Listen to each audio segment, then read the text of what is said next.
Buenas noches, Ayamelor. El día de hoy, 3 de diciembre de 2024, siendo las 8:12, vamos a dar inicio a la charla de San Agustín de Hipona y su influencia en la obra de Tolkien. Dentro acá en la Sociedad de Tolkien Peruana, es la Comisión de Filosofía y Pensamiento Tolkieniano. Estamos haciendo un nuevo grupo de ponencias denominado entre Anillos y Pensadores. En esta ocasión tenemos como invitado especial al padre Alexis Louvet. Vamos a- a presentarlo en unos momentos. Primero voy a hacer una pequeña introducción y comenzamos con la presentación y damos inicio a la charla. Son una presentación de 5 minutos breves. Un momentito. A ver, vamos a compartir.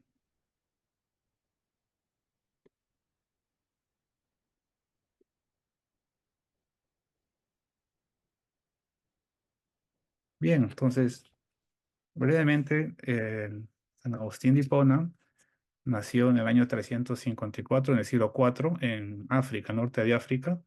Tuvo una vida inicial ligada a los placeres, a pesar de tener una madre católica, pero un padre pagano, ¿no? Llega a encontrarse al llamado de Dios y mientras estaba en las orillas de Italia, encuentra un niño, ¿no? Una historia muy conocida, ¿no?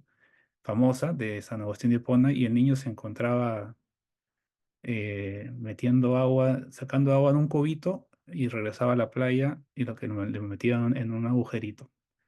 Y San Agustín estaba pensando en las doctrinas, especialmente en la doctrina de la Trinidad, de la Santísima Trinidad, y le llama la atención y se acerca y le pregunta, ¿qué estás haciendo? Quiero meter todo, el niño le responde, quiero meter todo el agua del mar en el agujerito, pero eso no es posible, y le dice el niño. Entonces, esto es más fácil de entender que la Santísima Trinidad. Entonces, esto es algo que le pasó a San Agustín, y comenzó a escribir, ¿no? Escribe sobre el libre albedrío, después escribe Confesiones, después escribe sobre la ciudad de Dios, ¿no? Es de la orientación del platonismo cristiano. Eh, y bueno, acá en Perú, los agustinos llegaron en el siglo XVI, en 1551, que llegan 12 agustinos. Y en 1573, brevemente, esta es la iglesia la casa madre de los agustinos en Perú, que se construye en 1573. Tenía sus dos torres, fueron derribadas, una por un terremoto en 1576, la de la derecha, y la de la izquierda en 1894, porque había una guerra interna de Nicolás de Piérola contra el presidente Andrés Sabino Cáceres, héroe de la Guerra del Pacífico, y le cayó metrallas, cañonazos, y la tuvieron y quedó así, como la vemos en la foto, ¿no? Lo único original es la parte central.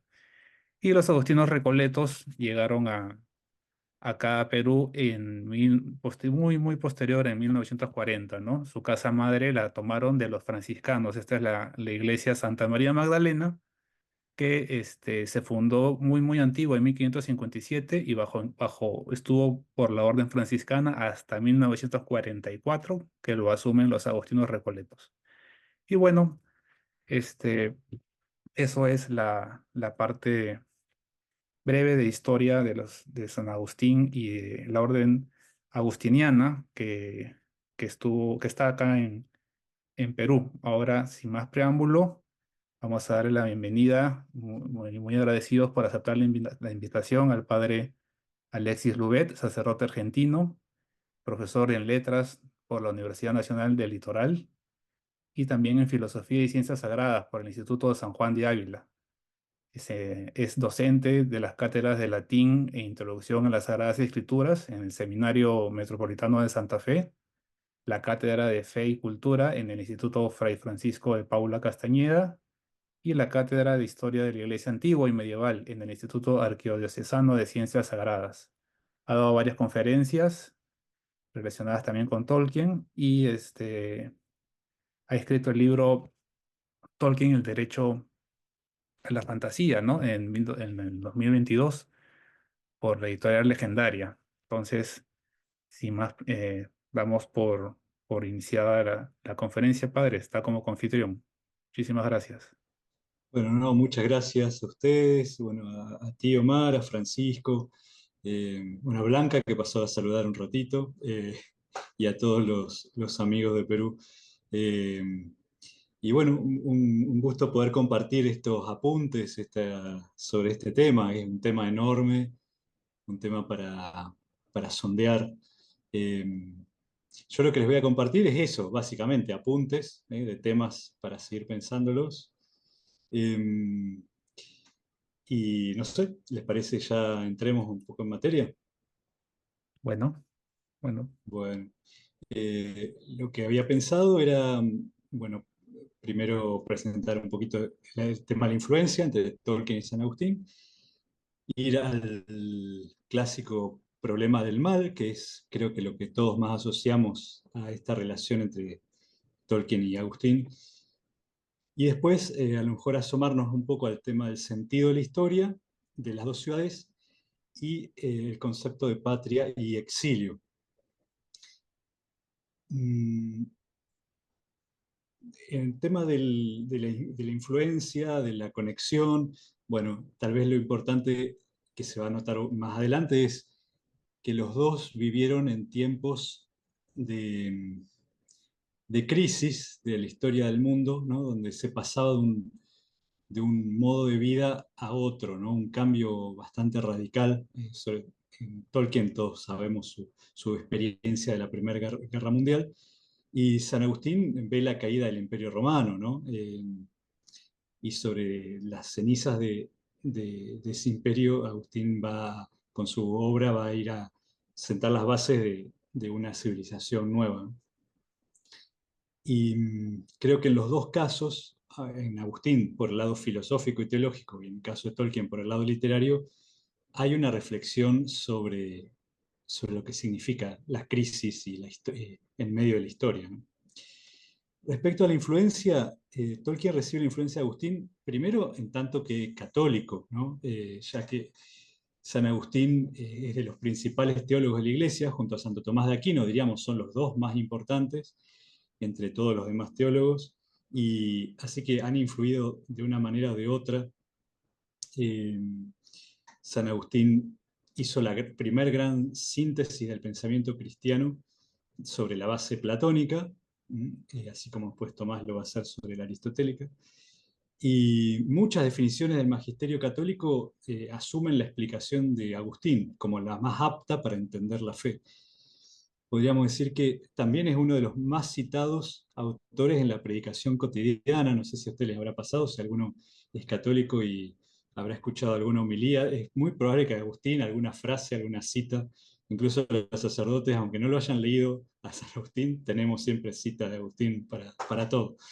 Eh, en segundo lugar, diríamos que la influencia de Agustín en Tolkien es un poco indirecta, pero en el sentido de que Tolkien es discípulo de Newman, ¿no? Del gran cardenal John Henry Newman, que fue muy influido por la literatura patrística, ¿no? Los padres de la iglesia, le decimos el grupo de escritores de la iglesia de los primeros 8 siglos, diríamos.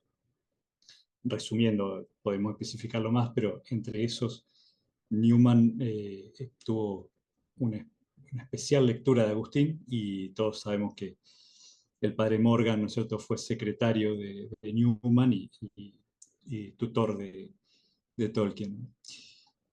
Pero también habría que decir, no es la única influencia teológica, no se atiene Tolkien a Agustín en todos los puntos. Eh, Uno de los más característicos es que en Agustín la muerte es vista más bien como un castigo por el pecado original, y sabemos que en Tolkien la mortalidad es el don, ¿no?, dado a los hombres. Creo que acá Tolkien se acerca más, por ejemplo, a una figura como la de San Ireneo, Ireneo de Lyon, que es de los primeros teólogos del siglo segundo. Eh, Más bien yo diría que la influencia que Tolkien recibe de la enseñanza de Agustín es imbuida en el general magisterio de la Iglesia Católica, donde Agustín tiene tanta influencia. No, no es exclusiva, diríamos, ¿no? Eh, Yendo ahora al primer punto, eh, el problema del mal, podríamos empezar pensando en la cuestión del maniqueísmo, que es muy común escuchar, ¿no? Cuando una lectura superficial de Tolkien y de la literatura de fantasía en general, ¿no es cierto? Muchas veces se lo mete a Tolkien en la literatura de fantasía y se dice, este libro, sea uno de Tolkien o cualquier otro, se dice, relata la eterna lucha entre el bien y el mal, ¿no? Es como un lugar común que usan mucha gente para describir esto, ¿no? Y, y de alguna manera es cierto, pero se puede interpretar de dos maneras, ¿no? Una, como que los personajes están como piezas del ajedrez, blancas o negras, metidas en un bando o en el otro, que sería la postura propiamente maniquea. Y la otra, que la lucha moral es interior a todos los personajes, creo que es más fiel a lo que está diciendo Tolkien y en el fondo también lo que dice Agustín, ¿no? El maniqueísmo fue una secta herética, salida del cristianismo, ¿no? Influida por Mani, este profeta del siglo III, influido por la literatura persa, bueno, el gnosticismo, ¿no? Que establecía que el bien y el mal se debaten el universo como dos principios originantes, ¿no? Como dos dioses, podríamos decir. Eh, no, no estrictamente dos dioses, pero en el sentido de el bien sería el principio espiritual, el mal sería el principio material. Y como el ser humano es este ser espiritual y material, este, esta batalla cósmica se reproduce en el microcosmos que es el ser humano, ¿no? San Agustín fue miembro de esta secta durante 9 años, entre sus 18 y los 27. Va a ser maniqueo y, bueno, si leemos las confesiones podemos ver ahí, ¿no? Del proceso de cómo él se fue separando cada vez más, descubriendo que esto no respondía realmente a la realidad, que era una mirada muy simplista, ¿no? Eh, Entre otras cosas, que el mal no proviene exactamente de la materia, sino del espíritu, ¿no? El espíritu es el que tiene la voluntad de elegir el mal, ¿no? Eh, y finalmente, bueno, como sabemos, hace todo su proceso que lo lleva al cristianismo, al catolicismo. Y reflexiona sobre esta enseñanza básica de la Sagrada Escritura, que es que hay un solo Dios, un solo principio, diríamos, que es Dios, que es bueno y que creó como bueno todo lo que existe, ¿no? Así es el Génesis, vio Dios que todo era bueno. Reconocerán ya la expresión de Elrond, ¿no? Nada es malo en el principio. Eh, y ya con esto tenemos algo bastante evidente en la cosmovisión de Tolkien, que es, en primer lugar, que Tolkien nos presenta una mirada creacionista, ¿no? En el sentido que todo tiene origen en un único Dios que es trascendente a la creación. ¿Cuál sería la otra opción? Bueno, por ejemplo, como otros pueblos de la antigüedad que pensaban que los dioses son parte del todo, ¿no? Lo que el todo es la physis, la naturaleza, que es preexistente, eterna, ¿no? Que no hay creación propiamente dicha, quizá hay ordenamiento. Eh, pero bueno, en Tolkien tenemos una mirada creacionista, ¿no? Y, y también que la creación íntegramente es buena, ¿no? Lleva la impronta del creador. También la materia, ¿no? Pensemos en el cristianismo, tenemos uno de nuestra última esperanza es la resurrección de la carne, es decir, que no solamente después de la muerte el alma, como pensaban los platónicos, los antiguos, sobrevive al cuerpo, sino que se le va a conceder también la participación de la materia en esa eternidad. Algo que es digamos, rompe todo el esquema del pensamiento espiritualista de la antigüedad, ¿no? Y podríamos hacer un cierto paralelismo. En Tolkien, en el Legendarium no se habla tanto del destino humano, porque no está revelado, digamos, pero sí vemos, por ejemplo, el tema de la reencarnación de los elfos, ¿no? Hay una, hay una bondad en el tener cuerpo, digamos, ¿no? No hay una urgencia por liberarse, digamos, ¿no? Eh, y evidentemente también en Tolkien tenemos que el mal surge del espíritu, ¿no? Los seres libres son los que obran contra la naturaleza, contra el orden de Dios, contra la armonía, contra la gran música, y son seres puramente espirituales los primeros malvados, digamos, ¿no? Melkor, Sauron y compañía. Eh, En San Agustín tenemos también que el mal es una disminución del ser, ¿no? Porque los maniqueosos tenían que era una especie de sustancia, ¿no? El mal se identificaba con el mundo material, ¿no? Eh, en cambio, en Agustín, ¿no? Él llega a la conclusión, bastante arduamente, de que toda sustancia en sí es buena. La sustancia, en el sentido filosófico, es lo existente, ¿no? Lo que está ahí. Eh, todo lo existente es bueno, el mal siempre es una deformación de algo bueno, un retorcimiento, ¿no? Es una privación, un ser menos. Tenemos, por ejemplo, la expresión en las confesiones de Agustín. El mal no es más que privación del bien hasta llegar a la misma nada. O ninguna sustancia constituye el mal. Y a mí me gusta pensar en esa imagen plástica, estética que Tolkien nos presenta de las sombras, ¿no? Que parece hablar de este vacío del mal, ¿no? Los espectros del anillo son cuerpos sombríos, ¿no? Y para citar el final del Señor de los Anillos, y al volver la mirada hacia el sur, hacia el país de Mordor, los capitanes creyeron ver, negra contra el palio de las nubes, una inmensa forma de sombra impenetrable, coronada de relámpagos, que invadía toda la bóveda del cielo.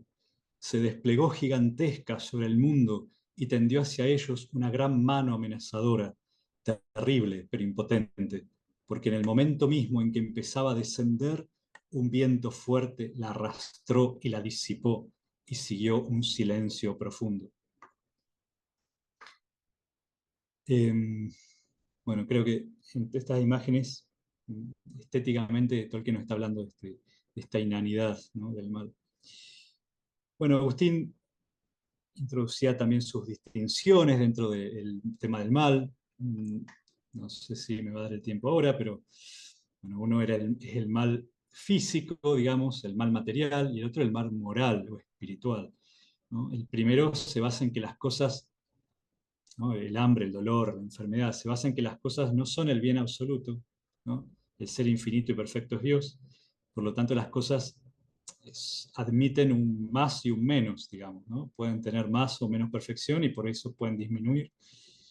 Y el mal relativo, dice Agustín, es siempre la posibilidad de un bien, ¿no? De crecer en virtud, en conocimiento, en santidad, ¿no? Puede resultar en un bien.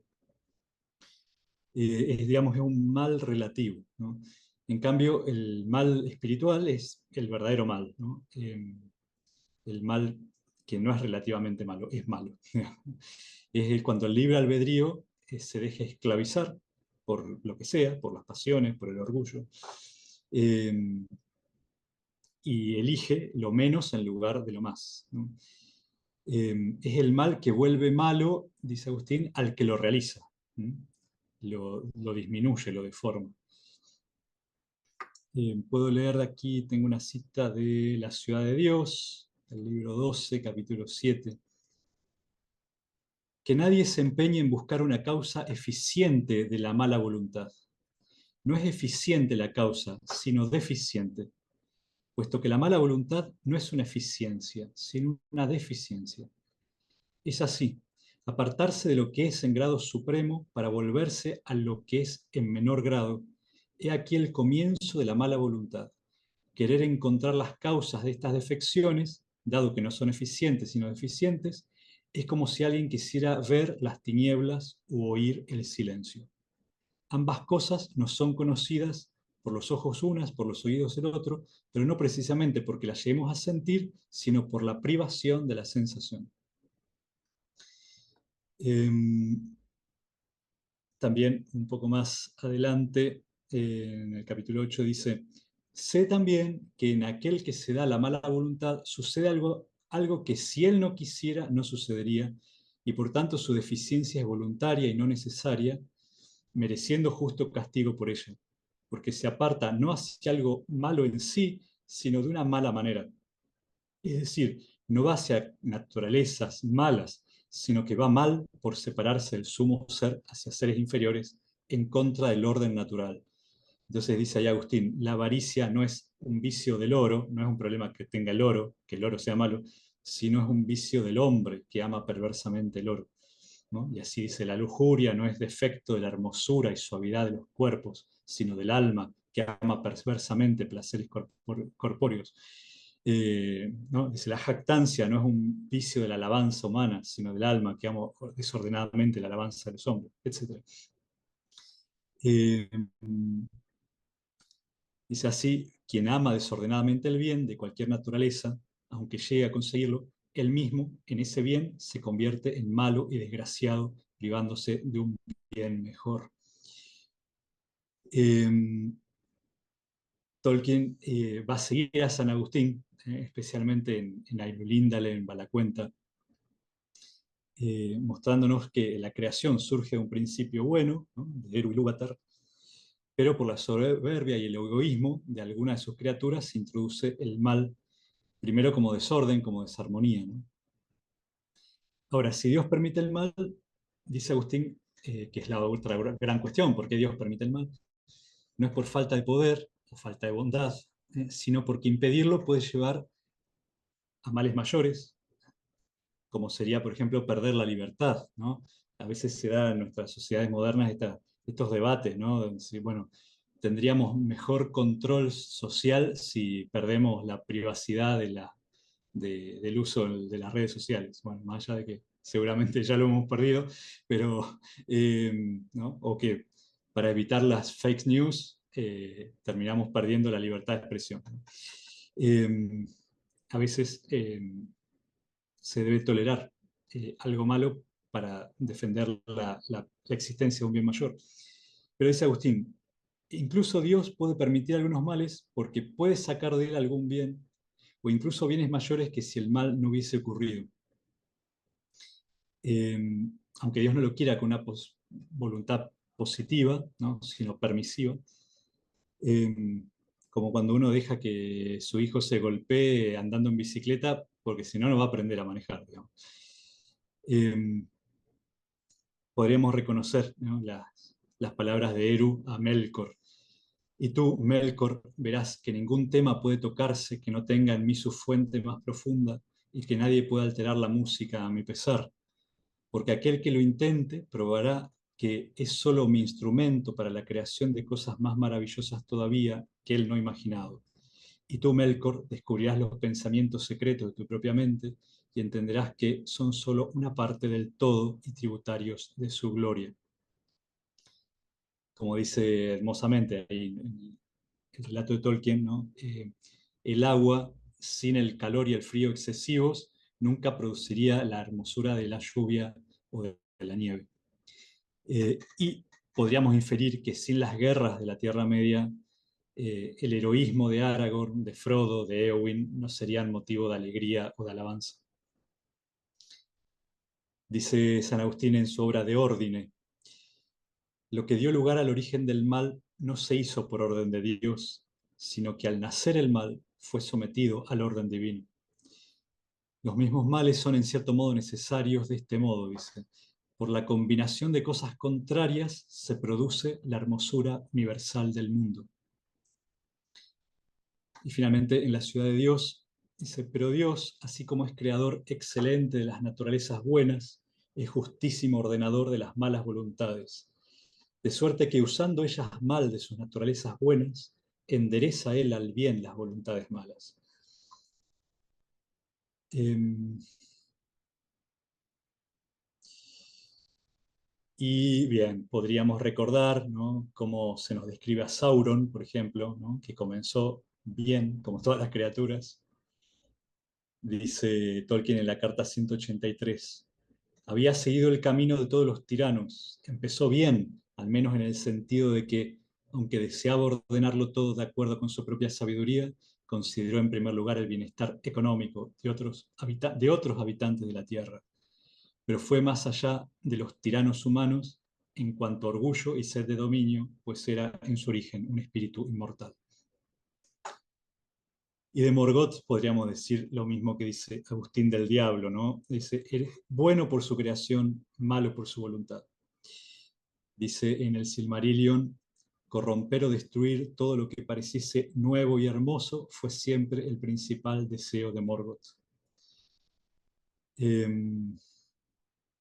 También, ya un caso conocidísimo, no voy a extender acá, es la cuestión de los orcos y cómo Tolkien se debatió muchísimo sobre esta cuestión, sobre si eran definitivamente malos o no, y termina diciendo en la carta 78 que no son irredimibles, ¿no?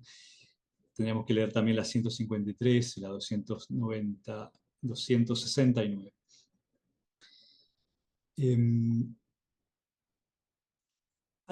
No sé si conocen el libro de la profesora eh, Milbank, que está prologado por Segura. Bueno, creo que lo conocen. Ella ahí hace algún cuestionamiento, dice que, claro, que en algunos puntos se podría cuestionar el- que Tolkien no haya ningún maniqueísmo, ¿no? Y trae a colación la figura de Ungoliant. Padre, Sí, Alicia Milban, el libro La teología de Chesterton y Tolkien. sí, ese libro, sí, ese libro, exactamente. Eh, Ella ahí menciona que Ungoliant parece encarnar la nada, digamos, parece estar constituida de una especie de sustancialidad de la nada. Bueno, y abre un debate, ¿no?, sobre la cuestión, sobre también por qué, como ella la araña es prole de Ungoliant y es adorada por Gollum, ¿no? Porque no sé si anoté acá exactamente la cita. eh, bueno, no lo tengo exactamente acá, pero eh, dice que, dice, había penetrado, ahora está hablando de Shylock, ¿no? Dice, había penetrado en la fatiga de Gollum, alejándolo de toda luz y de todo remordimiento, ¿no? Como una especie de nada, ¿no? Como herencia de Ungoliant. Es un tema. Yo pienso que ahí lo que está jugando es esto de que Tolkien no está haciendo filosofía, está haciendo literatura, y entonces su elemento plástico son las palabras. Y cosas que no pueden pensarse, digamos, que solo podemos tener pensamientos negativos. Por ejemplo, de la nada no se puede pensar, lo único que podemos decir es que es el no ser. Pero tenemos un sustantivo que es nada. O sea, en el lenguaje le damos sustantividad a cosas que no tienen sustancia, digamos. Bueno, para seguirlo pensando. Eh, Ahora paso al otro puntito. Después, si quieren, volvemos sobre todos estos temas tan abiertos. El otro punto es el sentido de la historia. Eh, Como les decía al comienzo, pienso que los momentos de crisis de la humanidad son justamente cuando la humanidad más reflexiona sobre el devenir histórico, ¿no? San Agustín es uno de los primeros que reflexionan muy profundamente sobre la cuestión del tiempo, ¿no? Antes de hablar de la historia, diríamos, él habla sobre el tiempo, ¿no? Todos conocen el libro de las Confesiones y siempre decimos las Confesiones trata sobre la historia de conversión de Agustín, y es cierto, pero en los últimos capítulos están dedicados a comentar el Génesis y el libro 10 especialmente está dedicado al problema del tiempo, ¿no? ¿qué es el tiempo? ¿No? Con aquella cosa tan graciosa que dice que es, cuando no me lo preguntan, lo sé. Cuando me lo preguntan, ya no lo sé. Eh, y nos va a decir que el tiempo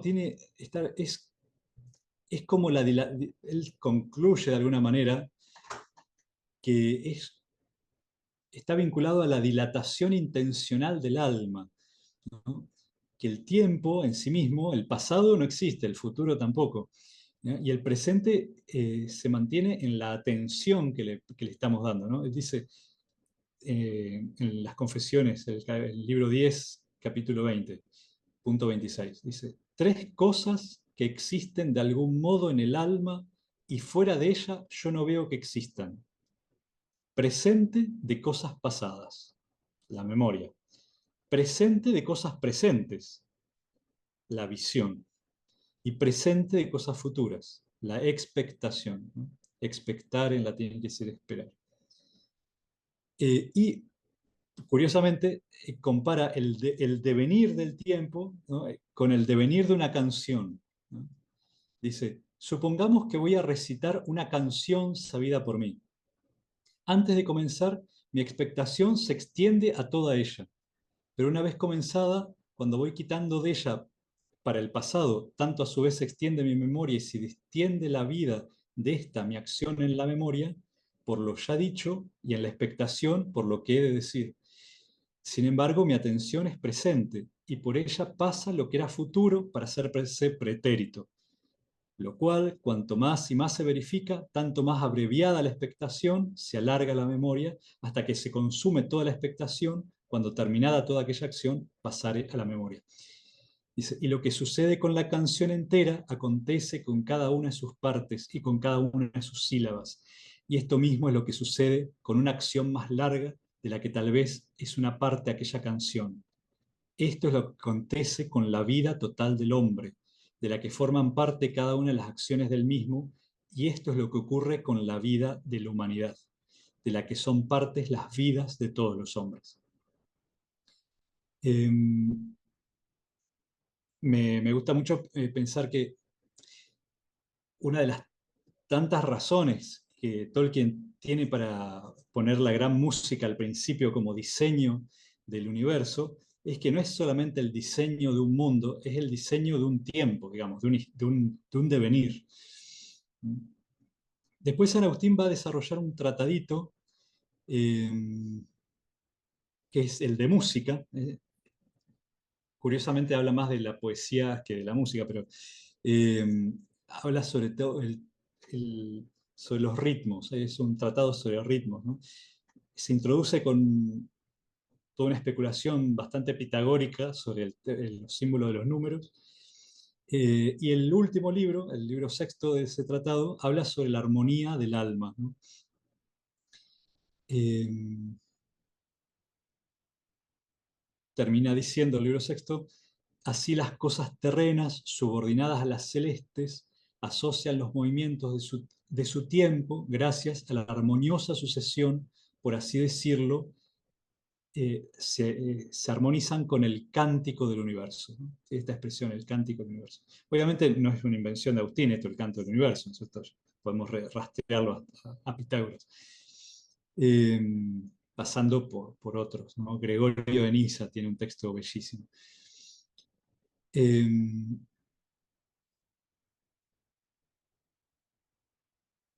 bueno, y acá entra también la cuestión del orden, que en Agustín el tema del orden es fundamental, el orden en el sentido de armonía. Y el bien armoniza, el mal desarmoniza, ¿no? Rompe la armonía. Y entonces el que guarda el orden es el que armoniza, es el amor guarda el orden, ¿no? Tiene que ver justamente con este ser parte de la música o no. Si alguno ha escuchado alguna vez la frase de San Agustín, el que canta ora dos veces, en realidad si vamos al texto, dice el que canta bien ora dos veces, cosa que yo le digo a mis coros, a los coros de las parroquias para desanimarlos un poco. Eh, el que canta bien ora dos veces, pero Agustín no se está refiriendo al canto vocal, ¿no? Se está refiriendo al canto de la vida, ¿no? El que canta bien ora dos veces. Y en realidad en el contexto significa cantar, significa armonizar la vida, ¿no? En fin, para, para pensarlo también. Eh, y ahora sí, entrando más en lo que Tolkien nos plantea sobre esto,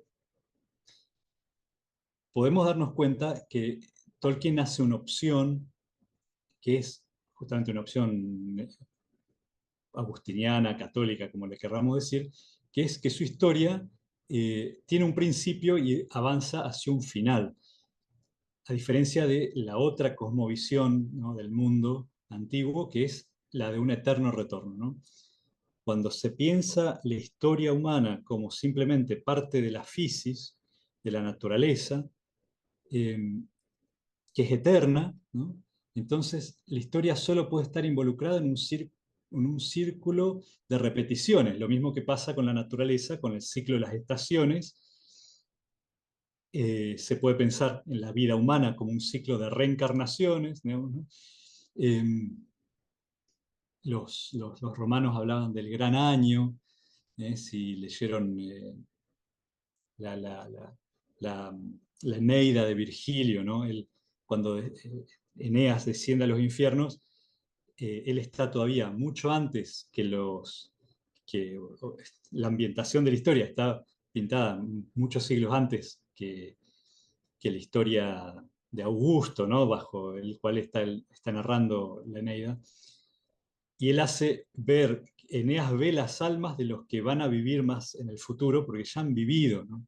Es como que él los ve, porque el gran año es la gran repetición de todo, ¿no? Borges tiene muchísimos textos relacionados con eso, ¿no? En cambio, la otra mirada, ¿no?, la mirada que introduce probablemente el judaísmo, ¿no? Desconozco de otras tradiciones fuera del judaísmo y después, claro, el cristianismo, que piensan en la historia como, claro, como piensa en el mundo, ¿no es cierto? El mundo no es un ciclo eterno, sino que surge de la nada, ¿no?, y avanza hacia la trascendencia, digamos, ¿no? El mundo, la historia humana va a desembocar en algo que es más allá de ella misma. Entonces, la historia tiene un sentido de movimiento direccionado, digamos. ¿Mm? Y acá importa mucho la libertad, porque en el ciclo del eterno retorno, el destino está prefijado, ¿no? Uno pertenece a ese ciclo. En cambio, en esta historia lineal, eh, cada persona es irrepetible, ¿no? De hecho, claro, en el pensamiento cristiano ni siquiera hay reencarnaciones como en los pensamientos orientales, ¿no? Cada uno es único y irrepetible, cada decisión se toma y afecta a todo lo demás. Mm, Evidentemente ese es el gran marco histórico que Tolkien nos presenta en su legendario, ¿no? Eh, Como antecedentes históricos de esto tendríamos que remontarnos al Antiguo Testamento, ¿no? Prácticamente todo el Antiguo Testamento es una reflexión, una meditación sobre el devenir histórico del pueblo de Israel a la luz de su fe, ¿no? ¿Por qué fuimos al exilio en Babilonia? Bueno, por esto, o sea, desde el exilio en Babilonia retroceden hasta la historia de Moisés y van haciendo retrospectivas, ¿no? De alguna manera encontrarle el sentido a lo que está pasando, ¿no? La historia no es un campo azaroso de fuerzas caóticas, ¿no?, sino un lienzo donde Dios con ese pueblo va escribiendo un relato ordenado. Y bueno, en el Nuevo Testamento, sobre todo en los capítulos 7 de Hechos de los Apóstoles, la carta a los Hebreos, la carta a los Romanos y el Apocalipsis, tenemos estas recapitulaciones de la historia humana o de fragmentos de la historia humana en clave teológica. También podríamos hacer esta referencia de los calendarios, ¿no? La memoria de los pueblos y de las personas mismas no configuran nuestra identidad, ¿no? Sin memoria no, cuando uno sufre amnesia y no sabe exactamente quién es, no, ni siquiera puede tomar una decisión coherente. Eh, o sea, nuestra libertad opera sobre la base de la memoria. Y acá en los calendarios de los pueblos dice mucho qué es lo que se recuerda. Y ahí tenemos también una gran diferencia entre los pueblos míticos que se mueven en esta relación con la naturaleza. Los calendarios evocan solo los solsticios, los equinoccios. ¿No? Lo humano está asimilado a lo natural. En cambio, los pueblos que vienen de la revelación, digamos, se comprenden a sí mismos como parte de un acontecer, digamos, ¿no? De lo singular de los hechos históricos, ¿no? Y nuestros calendarios también pueden incluir lo natural, pero sobre todo son memoria de acontecimientos, ¿no?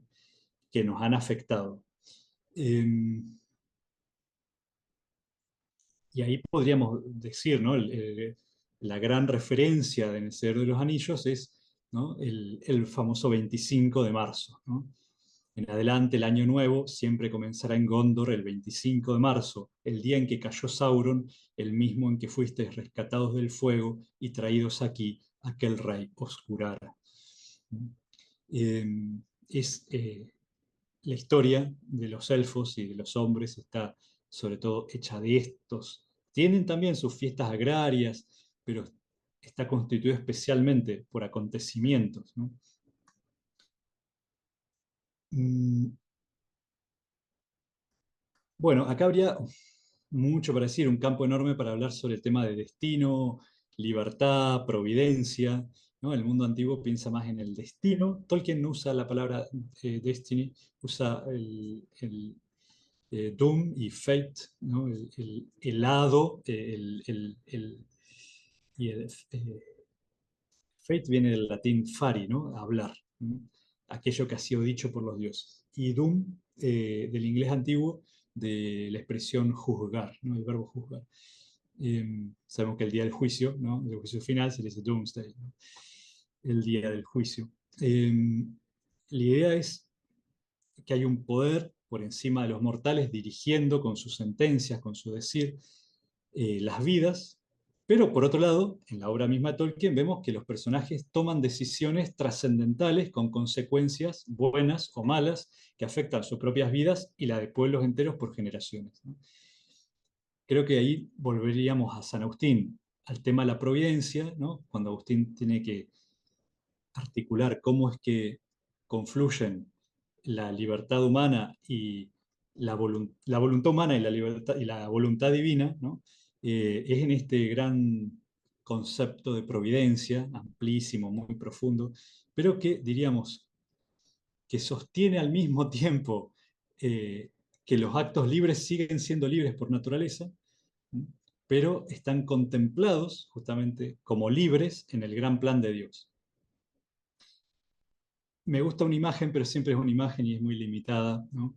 Eh, Cuando algunos escritores crean personajes tan vívidos, con tantas particularidades, que después el mismo autor tiene que dejar que el personaje obre de acuerdo a su naturaleza, ¿no? No puede forzarlo el escritor, ¿no?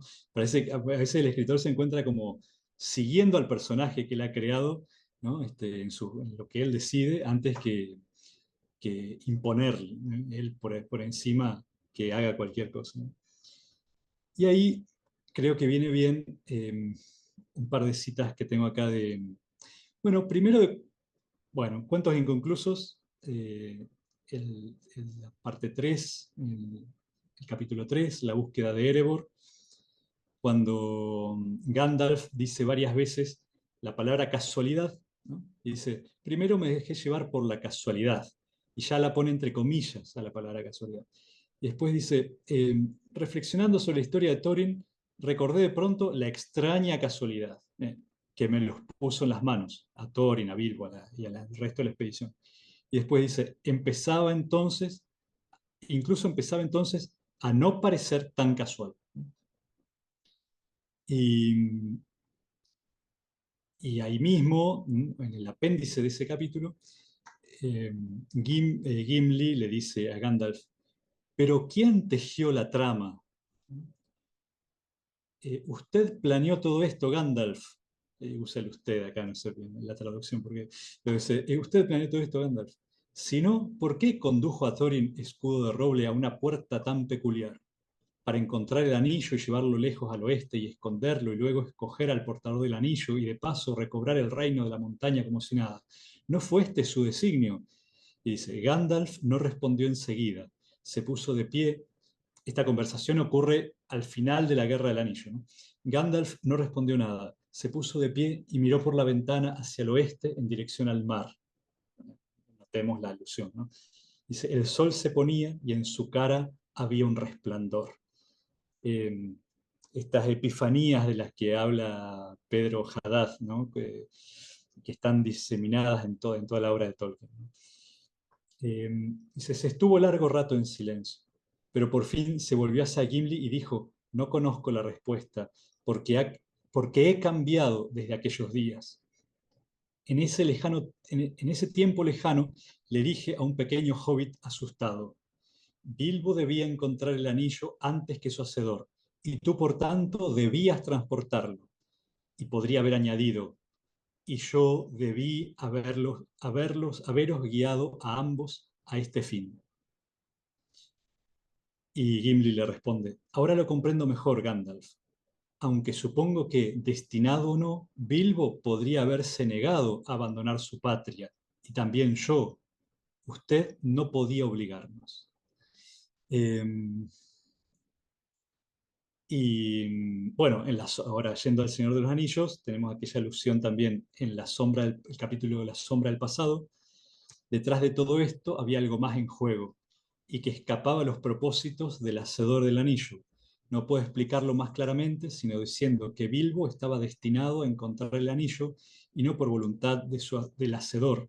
En tal caso, tú también estarías destinado a tenerlo. Quizá la idea te ayude un poco, le dice a Frodo, ¿no?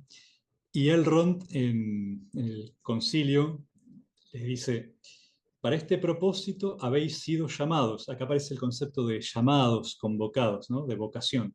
Para este propósito habéis sido llamados. Llamados digo, pero yo no os he llamado. No os he dicho que vengáis a mí, extranjeros de tierras distantes. Habéis venido en un determinado momento y aquí estáis todos juntos.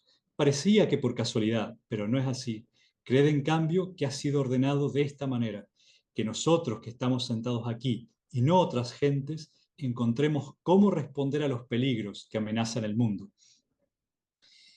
Eh, y finalmente, en la carta 192, Tolkien dice, otro poder se hizo cargo, perdón, dice, otro poder se hizo cargo entonces del control, el escritor de la historia, por el que no me refiero a mí mismo, esa persona siempre presente que nunca está ausente y nunca se la nombra. Y en todos estos textos creo que lo que quiero señalar es que es cierto, hay una vocación, hay una providencia y al mismo tiempo está evidenciada la responsabilidad, digamos, son llamados a una decisión y son responsables de esa decisión. Nadie puede obligarlos en última instancia. Entonces, no es un destino prefijado, es más bien justamente una providencia. Y me gusta como resumen de esto la expresión de un teólogo, John Maddox, eh, que tiene un artículo Teología en el Señor de los Anillos, Usos de los Mundos Secundarios, en la revista Comunio de 1981. Dice, habla de la eucatástrofe. Dice, la felicidad que produce es muy intensa, no solo porque el destino de todo un mundo ha estado acumulado, sino porque, y esto me gusta, dice, esta consecuencia feliz, resultado del esfuerzo de mucha gente, aparece como un don, ¿no? O sea, por un lado es el resultado del esfuerzo de mucha gente, pero se aparece como un don, como un regalo. Eh, no sé cómo estamos de tiempo, a mí me quedan bastantes apuntes por acá, pero Está eh, padre, todo bien. bien.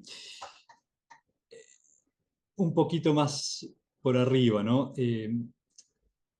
Hay una analogía antiquísima, ¿no? Que es que el hombre es un microcosmos, ¿no?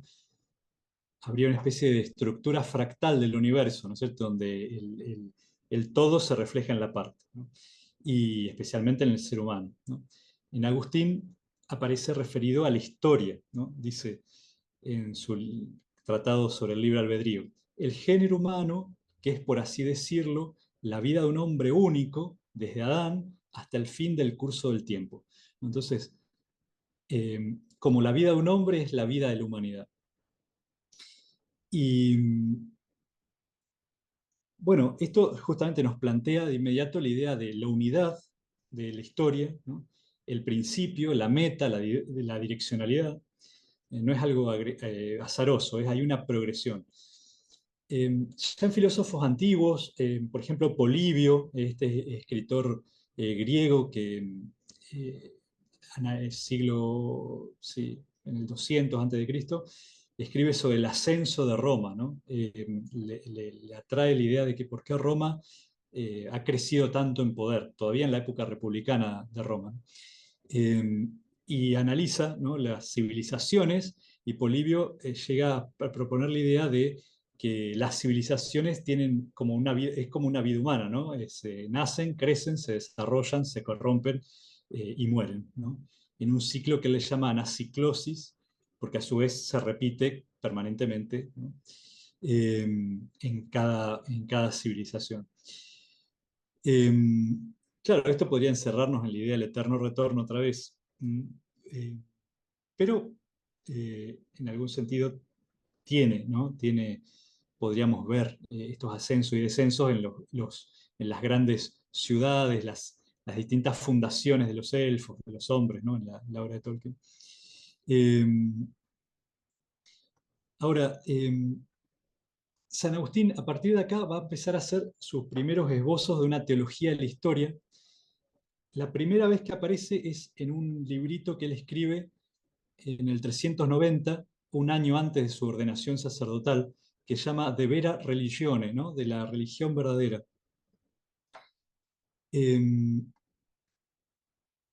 ahí va a decir, a ver si tengo la cita, eh, eh, dice, guardando la debida proporción, todo el género humano, cuya vida desde Adán hasta el fin de este siglo se asimila a la de los individuos, es regida por la providencia. Eh, y dice, hay dos, y ya acá introduce, hay como dos tipos de vida, ¿no? Dice, una, dice, lleva impresa la imagen del hombre terrenal. Esto después va a escalar a las dos ciudades, ¿no? Dice, la imagen del hombre terrenal, desde el principio del siglo hasta el fin. La otra abarca la sucesión del pueblo consagrado al culto de Dios, desde Adán hasta Juan Bautista. Y dice, los que leen atentamente, y acá uno puede entender, leen las escrituras, pero también puede decir los que leen la historia, ¿no?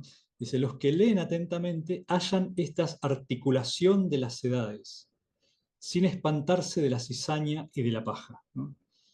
Etatum articulus, la articulación de las edades, que eh, va a ser justamente en qué etapas podremos dividir la historia, ¿no? La idea está también de que así hay etapas en la vida humana, hay etapas en la historia. Ya muchísimo antes de Agustín, los primeros cristianos, estudiando el Génesis, decían que los 6 días de la creación representan 6 etapas de la historia en realidad, ¿no? Esto lo encontramos ya de los teólogos del siglo I, segundo. En Agustín va a estar desarrollado también en un sermón, el sermón 259, donde él dice, el octavo día, claro, el sermón es la octava de Pascua. Ustedes vieron que la fiesta de Pascua se celebra un domingo, y durante esos 8 días siguientes, hasta el domingo siguiente, en la mentalidad antigua, se cuenta el primero y el último día entran en la cuenta. En la octava, el obispo iniciaba en los misterios a los que habían sido bautizados. lo que se llama la catequesis mistagógica. En los primeros siglos de la Iglesia, uno tenía una catequesis antes del bautismo, pero después había una catequesis especialísima esa semana, la octava. Entonces Agustín está dando este sermón al finalizar la octava. Dice, este octavo día simboliza pues la vida nueva que seguirá al fin del mundo, y el séptimo día el descanso futuro de los santos en esta tierra. El primer día, por así decirlo, de todo el mundo es el periodo que va desde Adán hasta Noé, el segundo de Noé hasta Abraham, el tercero desde Abraham hasta David, el cuarto de David hasta la transmigración a Babilonia, el quinto desde la transmigración hasta la llegada de Jesucristo. Desde la llegada de Jesucristo está en curso el sexto día en el que vivimos. Bueno, sigue este desarrollo. Eh, Podrán recordar que en el Silmarillion se alude, bueno, y en las cartas de Tolkien se alude a que las edades del mundo, bueno, tenemos tres grupos de edades, ¿no? La edad de las lámparas, la edad de los árboles y las edades del sol, que son justamente siete, ¿no? Porque aparece esta división en siete edades, ¿no? La tercera sabemos que termina con la destrucción del anillo, empieza la cuarta. eh, Tolkien va a decir en la carta 211 que imagina que el hueco entre la caída de Barad-dûr y nuestros días, hay que interpretar qué quiere decir nuestros días, es de unos 6.000 años, es decir, que estamos ahora en la quinta edad si las edades fueran aproximadamente de la misma extensión que la segunda y la tercera. Pero creo que se han acelerado e imagino que estamos en realidad en la sexta edad o en la séptima. Bueno, se hace un poco una ensalada católica con esto, pero aparece de nuevo la idea de la historia dividida en siete edades. Ahora, otro tema vinculado con esto de Agustín es eh, que hay dos movimientos en la historia, ¿no? Un movimiento de decadencia natural, como el cuerpo envejece y va hacia la muerte, pero otro quizá oculto de progreso espiritual, ¿no? Eh, que van a constituir, dice Agustín, dos pueblos, ¿no? Eh, la dirección auténtica de la historia es la que va del cuerpo hacia el espíritu, de la carne hacia el espíritu. Eh, Dice von Balthasar, un gran teólogo suizo del siglo pasado, dice, la dirección en sentido platónico va de la apariencia al ser, en sentido bíblico de la objeción a la existencia liberada. Eh, Esto San Agustín lo va a formalizar en el famoso libro La ciudad de Dios, ¿no? Que recuerdan que es un libro que él escribe eh, cuando, bueno, justamente los paganos romanos decían que Roma había caído por la adhesión al cristianismo, y San Agustín sale en defensa de eso, diciendo que en realidad ya en tiempos paganos Roma estaba en decadencia, digamos. Eh, pero después de responder eso, Agustín se mete a una especie de gran teología de la historia, ¿no? Es la primera gran reflexión teológica sobre la historia de la humanidad. Y va a decir que hay dos ciudades conviviendo mutuamente a lo largo de la historia, ¿no? La ciudad de Dios y la ciudad del hombre. Eh, Perdonen, salté unas cositas de acá. Dice,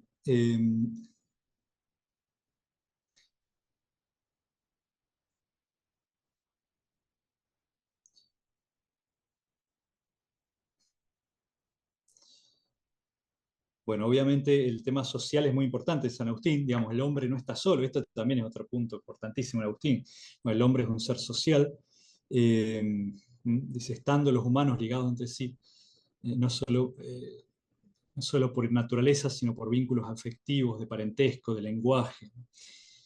Y es necesidad y es peligro, ¿no? La vida social es necesaria y a su vez es riesgosa. Eh, Incluso para la santidad, en Agustín, ¿no? Dice, si la vida de los santos no fuese vida en sociedad, ¿cómo se alcanzaría, ¿no? La vida de los santos es vida social, vida de amistad. Y Agustín va a definir pueblo, este también es un concepto muy interesante de Agustín, ¿no? No hay un contrato social, digamos, fundando un pueblo, sino un amor, ¿no? Un interés común. dice, pueblo es el conjunto multitudinario de seres racionales asociados en virtud de una participación concorde en intereses comunes. Propiamente dice quas diligit, es decir, que ama cosas comunes, que ama cosas en común. Y también va a decir en la ciudad de Dios, para saber qué clase de pueblo es, debemos mirar qué cosa ama. Y entonces ahí viene la famosa expresión del libro 14 de la ciudad de Dios. Dos amores han fundado dos ciudades. El amor de sí mismo hasta el desprecio de Dios, la terrena, el amor de Dios hasta el desprecio de sí, la celestial. La primera se gloría en sí misma, la segunda se gloría en el Señor. Aquella solicita de los hombres la gloria. La mayor gloria de esta otra se cifra en tener a Dios como testigo de la conciencia. La primera está dominada por la ambición de dominio en sus príncipes o en las naciones que somete. La segunda se sirve mutuamente en la caridad, los superiores mandando, los súbditos obedeciendo. Aquella ama su propia fuerza en los potentes. Esta le dice a Dios, yo te amo, Señor, tú eres mi fortaleza. Tenemos entonces una sociedad con un trasfondo muy frágil en el fondo, como va a decir el mismo Agustín, que es el amor a sí mismo, que no puede ser un amor común en el fondo, y por lo tanto la ciudad humana va permanentemente a estar dividida y va a producirse guerras internas, ¿no? Y la otra que es la de el amor que justamente se ordena hacia lo mejor, hacia lo mayor, que no se pone a sí mismo en el centro, ¿no? Mm, Podríamos pensar cómo se organizan las sociedades entonces en la obra de Tolkien, ¿no? No tenemos alegorías de las dos ciudades. Uno estaría tentado a decir Minas Tirith y Minas Morgul, ¿no? Porque son las dos ciudades. Eh, Más bien, podríamos decir que Minas Tirith sí, yo la vincularía más a la iglesia peregrina en este mundo que tiene mezcla de trigo y cizaña, ¿no? Tiene un poco de todo. Eh, pero ciertamente lo mejor de Minas Tirith es su amor por la sabiduría, por la libertad, por la humanidad misma, ¿no? Lo que dice Faramir. Eh, Guerra ha de haber mientras tengamos que defendernos de la maldad de un poder destructor que nos devoraría a todos. Pero yo no amo la espada porque tiene filo, ni la flecha porque vuela, ni al guerrero porque ha ganado la gloria. Solo amo lo que ellos defienden. Eh, y aquel otro pasaje hermosísimo de charlan Pippin y Merry, que nos muestra que hasta los pequeños hobbits entienden algo del Ordo Amoris, ¿no? De esta jerarquía del amor, ¿no? De que aquí hay cosas grandes, ¿no? Dice, ¿qué le vamos a hacer? Nosotros los Tuk, los Brandigamo, no podemos vivir mucho tiempo en las alturas. Es cierto, dijo Merry, yo no lo consigo, no por el momento en todo caso, pero al menos, Pippin, ahora podemos verlas y honrarlas. Lo mejor es amar ante todo aquello que nos corresponde amar, supongo. Esa expresión es agustiniana al mano. Dice, hay que empezar por algo y echar raíces, y el suelo de la comarca es profundo. Sin embargo, hay cosas más profundas y más altas, y si no fuera por ellas, y aunque no las conozca, ningún compadre podría cultivar la huerta en lo que él llama paz. A mí me alegra saber estas cosas un poco. En cambio, no hay paz en las ciudades de este mundo, ¿no? Agustín va a decir que el prototipo, usa la idea de prototipo, de arquetipo, del fundador de la ciudad terrenal es Caín, ¿no? El fratricida, porque se repite en Rómulo, ¿no? Que es otro fratricida, el que funda Roma, ¿no? Y podríamos pensar, ¿no? En Saruman, en fin, todas estas sociedades organizadas en base a la idea de dominio, que va a terminar justamente destruyendo a esas sociedades, ¿no? Y bueno, para terminar, eh, me queda un poco en el tintero, pero para cerrarlo, pues ya se alargó bastante, es la cuestión de la patria y el exilio. Eh, Agustín va a plantear la antropología cristiana, ¿no? Partiendo justamente del hecho de que estamos hechos para otro lugar, ¿no? Que esta no es nuestra patria, ¿no? Que Dios ha puesto un impulso en el corazón humano de búsqueda, ¿no? De una búsqueda sin descanso. Como dice Agustín, nos hiciste para ti y nuestro corazón está inquieto hasta que descanse en ti, ¿no? Va a decir eh, el Silmarillion, quiso Ilúvatar que los corazones de los hombres buscaran siempre más allá y no encontraran reposo en el mundo. Evidentemente esto depende, habla de corazón, de búsqueda, de reposo, es la cita de Agustín, ¿no? Dice, pero tendrían en cambio el poder de modelar sus propias vidas y por obra de los hombres todo habría de completarse en forma y acto hasta en lo último, lo más pequeño. Uno y el mismo es el don de la libertad concedido a los hijos de los hombres, que solo estos vivos en el mundo un breve lapso, que solo estén vivos en el mundo un breve lapso y no estén atados a él, y que partan pronto. Como dice la primera carta de Pedro, somos extranjeros y peregrinos. Y la despedida de Arwen y Aragorn, bellísima, ¿no? En los apéndices.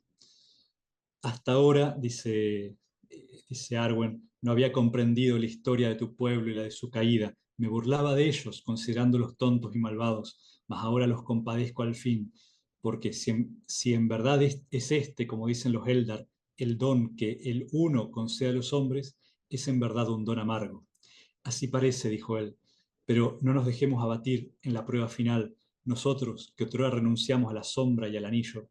Con tristeza hemos de separarnos, mas no con desesperación. Mira, no estamos sujetos para siempre a los confines del mundo, y del otro lado hay algo más que recuerdos. Adiós. Eh, bien, un poco en vinculación con esto está también el tema de la naturaleza caída de los hombres, de la gracia, ¿no? En San Agustín es evidente que las fuerzas humanas no pueden terminar nada bien si no es apoyados por la gracia divina, cosa que en el Señor de los Anillos se cumple perfectamente en la figura de Frodo, ¿no? Que llega al anillo casi hasta el fondo, pero no puede terminar él, digamos, por sí mismo, ¿no? Si no es por esta concatenación providencial. Eh, y finalmente, bueno, vinculado también a esto que no estamos hechos para este mundo, la idea de nostalgia, ¿no? Que aparece tan claramente en San Agustín y en la obra de Tolkien, ¿no? Como llamado, ¿no? Hacia, hacia algo que está más allá también de la historia y del mundo. Bueno, hasta acá mis apuntes. No sé si espero que alguno de ustedes a lo mejor quiera comentar o porque bueno, esto es así, digamos, son reflexiones un poco que sumé un poquito esta semana pasada para armar la charla y me parece que daría para sondear un montón de cosas. Muchas gracias, padre Alexis, por la ponencia. Sí, pasaríamos a la ronda de preguntas. ¿Alguien de los asistentes quisiera alguna pregunta sobre la ponencia de San Agustín y la obra de Tolkien? Sí, o aportar quizá alguna resonancia, tal vez que descubra, digamos, en esto que estuvimos charlando. Sí, quería preguntarle, padre, sobre este, la gracia y la predestinación en San Agustín, ¿no? Siempre he escuchado bastantes argumentos a favor y en contra. Claro, lo que pasa es que San Agustín describe en contextos polémicos y a veces ese contexto polémico hace que exagere un poco algunas expresiones que después, sacadas de contexto, tomadas literalmente, puedan llevarnos a desviaciones, ¿no? De hecho, eh, Calvino mismo, digamos, desprendiéndose de Lutero, que Lutero era agustino, por dicho sea de paso, van exagerando, digamos, de alguna manera, la, por lo menos de nuestro punto de vista, la, la corrupción de la naturaleza humana, ¿no? Porque y es cierto que San Agustín tiene expresiones muy fuertes, pero pienso que dependen más del contexto polémico en el que las está planteando que de una contemplación más serena teológica, ¿no? Pero básicamente la idea es que la naturaleza humana, herida por el pecado original, no está del todo corrompida, es capaz de bondad, es capaz de algo bueno todavía, pero es frágil, digamos. En cambio ya se va oscureciendo las tintas, ¿no es cierto? Hasta Calvino, diría yo, como ejemplo máximo, donde nada bueno, digamos, ¿no? No puedes, incluso las cosas que pretenden ser buenas sin la gracia de Dios son malas, son pecados. Eh, y en cambio, en este otro sentido, creo que es bastante claro en Agustín que la gracia obra sanando la naturaleza, digamos, en todo caso, eh, fortaleciéndola, ¿no? Y produciendo un resultado que podríamos decir parece surgir de la naturaleza misma, ¿no? A diferencia bueno, sí, de otras miradas un poco más radicalizadas, digamos, en ese sentido como dicotómicas, digamos, o es la naturaleza o es la gracia. Pero bueno, acá necesitaríamos un especialista en San Agustín, que yo también aclaro que no lo soy, digamos, ¿no? Soy un lector, simplemente. Gracias, padre. Una pregunta de los asistentes.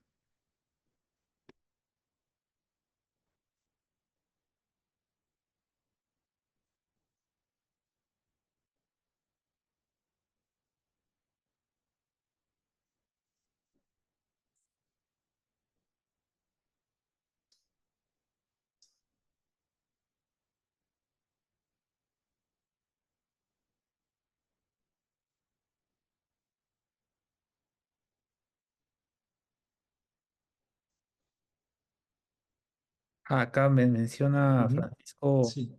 como persona de referencia a Borges. Me gustaría saber a qué aludía. Bueno, Borges tiene algunos cuentos y algunos ensayos, e incluso algunos poemas, donde habla de esto tomándose de algunos textos griegos, del eterno retorno, ¿no? Eh, Incluso, bueno, ahora tendría que hacer un elenco pero infinidad de textos donde él eh, menciona que si, sobre todo parte de Demócrito, ¿no? Que si el número de átomos es limitado, pero las combinaciones no pueden ser no pueden ser ilimitadas también. Si el tiempo es infinito eh, y el número de átomos está en permanente movimiento, las combinaciones tienen que repetirse tarde o temprano, todas. Eh, y entonces dice, bueno, algún día yo estaré aquí, esta es la cita de, no me acuerdo ahora, el autor clásico, ¿no? Que dice, algún día yo estaré de nuevo aquí hablándoles a ustedes y ustedes estarán aquí escuchándome. Como un... Bueno, Borges, que le gusta siempre la paradoja filosófica, recurre siempre a estas cosas, con un afán más literario que filosófico en realidad, ¿no? Donde él hace ficción, donde lo sobrenatural en Borges no son fantasmas que se aparecen, sino ideas metafísicas que asombran o asustan, digamos. Gracias, padre. Este, Pero sí, le debería a Francisco una lista específica tal vez de textos, ¿no? Después se la paso.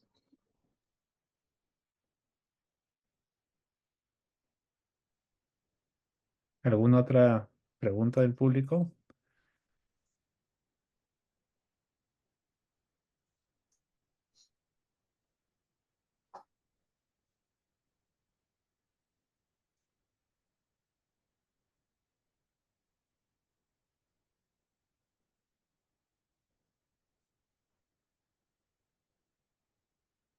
Bueno, bueno, creo que ha sido una ponencia, padre, muy o ver desde otra óptica, otro punto de vista la obra de Tolkien con la teología cristiana, este, para poder releerlo nuevamente con otra perspectiva, ¿no? Mucho más profunda. En nombre de, si no hay otra pregunta, vamos a despedir, despedirnos. Padre, muy agradecidos de No, tenerlo. yo agradecido con ustedes de poder compartir estas cosas que, bueno, que nos gustan un poco a todos, así que es como estar con amigos. Muchísimas gracias, igualmente, Padre. Hasta una próxima oportunidad. Aquí nos despedimos y nada, hasta la próxima, Padre. Gracias. Hasta la próxima. Dios los bendiga.